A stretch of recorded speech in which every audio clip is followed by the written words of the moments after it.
Hello friends, இன்னைக்கு ரொம்பவே ஒரு ஹெல்தியான டேஸ்டியான வெயிட் லாஸ் ரெசிபி தான் பார்க்க போகிறோம். கம்பில் வச்சு நல்லா மொறுமொறுன்னு தோசை தான் ரெடி பண்ண போகிறோம். அரிசி தோசையை விடவே நல்ல மொறுமொறுப்பாக டேஸ்ட்டாக இருக்கும். இந்த தோசை செய்யறதுக்கு நான் அரிசி சேர்த்தலை. இந்த தோசையோட ஃபுல் வீடியோ லிங்க் நான் கீழே பின் பண்ணியிருக்கேன். அதில் நான் உங்களுக்கு டீட்டெயில்டாக எக்ஸ்பிளைன் பண்ணியிருக்கேன். என்னென்ன இன்க்ரீடியன்ட்ஸ் எவ்வளோ சேர்த்துறது, எப்படி செய்யறது அப்படின்னு.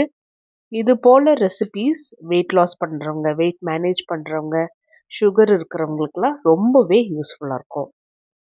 நம்மளோட உணவில் முடிஞ்ச அளவுக்கு கார்போஹைட்ரேட்ஸை கம்மி பண்ணிக்கலாம். அதாவது அரிசி சார்ந்த உணவுகள் கம்மி பண்ணிக்கலாம். அதுக்காக சேர்த்தாமலே இருக்கணும் அப்படிங்கிற அவசியம் இல்லை. ஆனால் இந்த தோசைக்கு நான் அரிசி சேர்த்தாம தான் ரெடி பண்ணியிருக்கேன். எப்படி இருந்துச்சுன்னு ட்ரை பண்ணி பார்த்துட்டு சொல்லுங்கள்.